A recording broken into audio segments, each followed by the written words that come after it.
Salut, c'est Jennifer. Ça fait déjà un moment que je fais de la couture et pourtant il y a un type de tissu auquel j'ai jamais trop osé me frotter, c'est le jersey. J'ai travaillé le jersey sous forme de bord-côte quand j'ai fait des blousons, mais j'ai jamais fait un vêtement entier uniquement en jersey. Et ce pour deux raisons. La première, c'est que j'ai souvent entendu dire que c'était compliqué à coudre à cause de son côté extensible, stretch. Et la deuxième, c'est que je n'ai pas de surjeteuse et pour moi, coudre un truc en jersey sans surjeteuse, pardon, ça me paraissait impossible. Et du coup, j'ai jamais trop osé me lancer. Mais il n'y a pas si longtemps, j'ai trouvé ce joli tissu en jersey et je me suis dit pourquoi pas essayer de faire un sweatshirt. Et donc c'est ce que j'ai essayé de faire et je vais vous montrer comment j'ai fait. Allez, c'est parti. J'ai commencé par faire des petits croquis avec différentes couleurs de bord-côte. C'est magnifique. Mon préféré c'était celui-là, malheureusement j'ai pas trouvé de bord-côte de la bonne couleur, du coup j'ai opté pour mon deuxième préféré, le rose. Et puis j'ai réuni le matériel dont j'allais avoir besoin. Donc pour ce projet, j'ai eu besoin d'un patron, de mon tissu en jersey, de bord-côte, d'un stylo, de petits morceaux de carton pour marquer les marges de couture, d'aiguilles et d'épingles, de petites pinces, de fils et de ciseaux. Après avoir découpé mes pièces de patron, je les ai épinglées sur mon tissu plié en deux. Au niveau de la pliure, je préfère utiliser les petites pinces, je trouve que ça tient mieux. Mais pour le reste, j'utilise des épingles.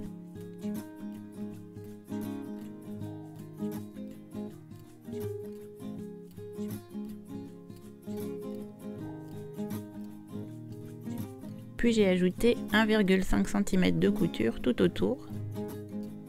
J'utilise mes petites bandes en carton, c'est pas très conventionnel comme méthode mais ça marche bien.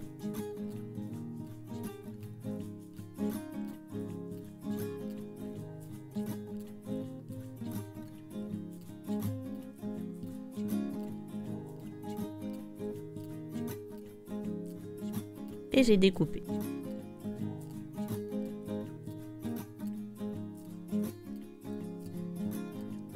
J'ai fait ça pour toutes les pièces évidemment.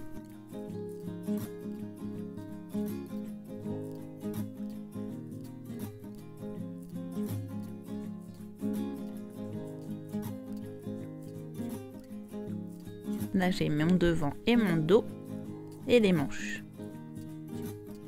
Et puis après avoir ouvert ma bande de bord-côte en deux, j'ai découpé les pièces dont j'avais besoin. Puis j'ai superposé mon devant et mon dos endroit contre endroit et je les ai épinglés ensemble au niveau des épaules.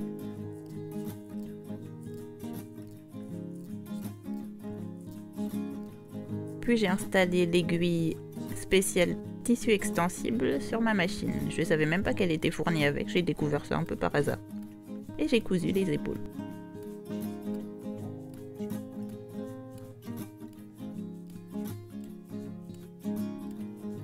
Puis j'ai plié la bande de colle en deux, je l'ai épinglée.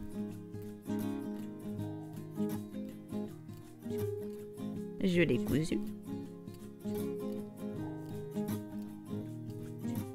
Puis j'ai ouvert la couture en deux, je l'ai repliée sur elle-même. J'ai fait coïncider la couture sur les deux côtés et je l'ai maintenue avec une épingle. Puis j'ai replié la bande entière sur elle-même. Et j'ai maintenu les bords non cousus avec des épingles.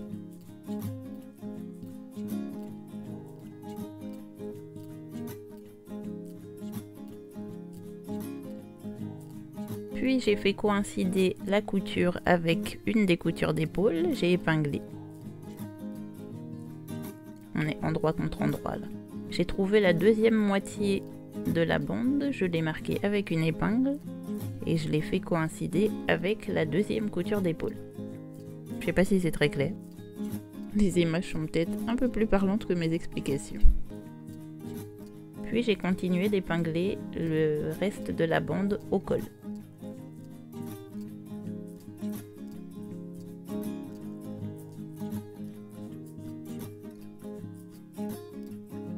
J'ai cousu tout ça.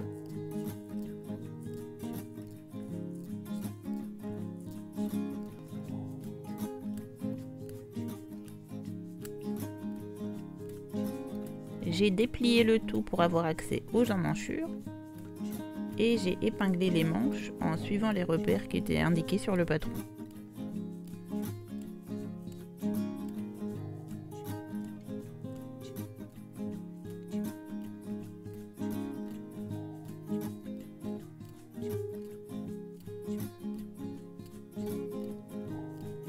Puis j'ai épinglé le reste.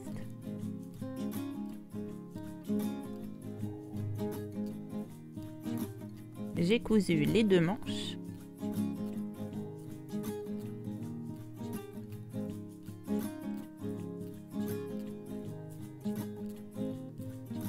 Puis j'ai découpé le surplus. J'ai enlevé 5 mm à peu près.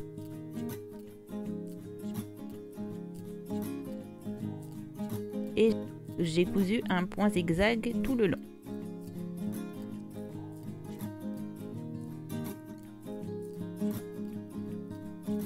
Puis j'ai replié la manche et je l'ai épinglée au niveau de la couture des aisselles. Et puis j'ai épinglé tout le long, le dessous de la manche et les côtés du sweat.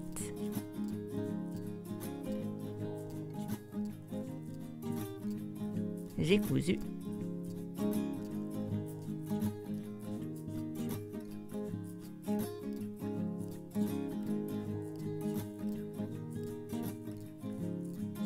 Là encore, j'ai coupé un peu du surplus et j'ai fait un point zigzag tout le long. Ensuite, je suis passée aux bandes de bord-côte. D'abord celle du bas. Comme elle est en deux parties, je les ai épinglées ensemble et je les ai cousues pour former un cercle. Et comme pour la bande du col, j'ai ouvert la couture en deux et j'ai replié la bande sur elle-même. Et puis j'ai épinglé les bords non cousus ensemble.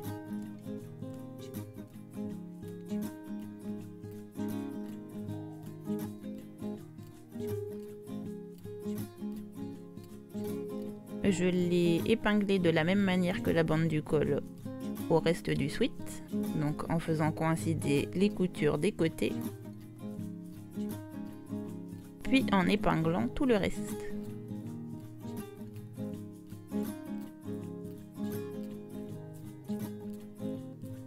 J'ai cousu.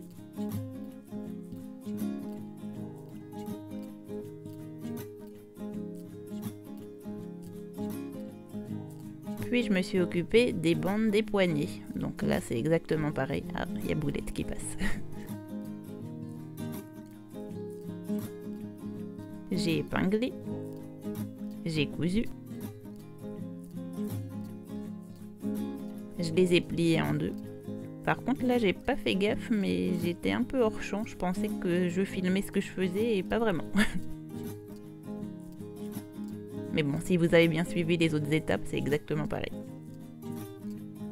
Là par contre c'est un peu plus compliqué à coudre parce que comme c'est tout petit et que ça tourne, il faut s'y reprendre à 15 fois pour faire le tour.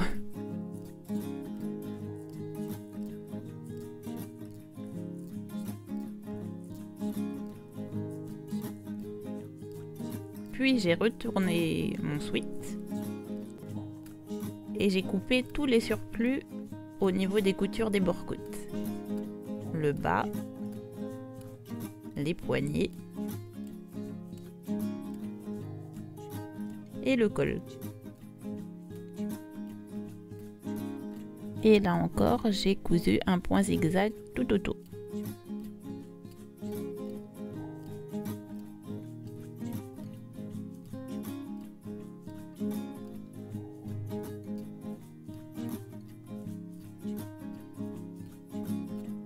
Et voilà, le sweat est terminé. Petite démonstration.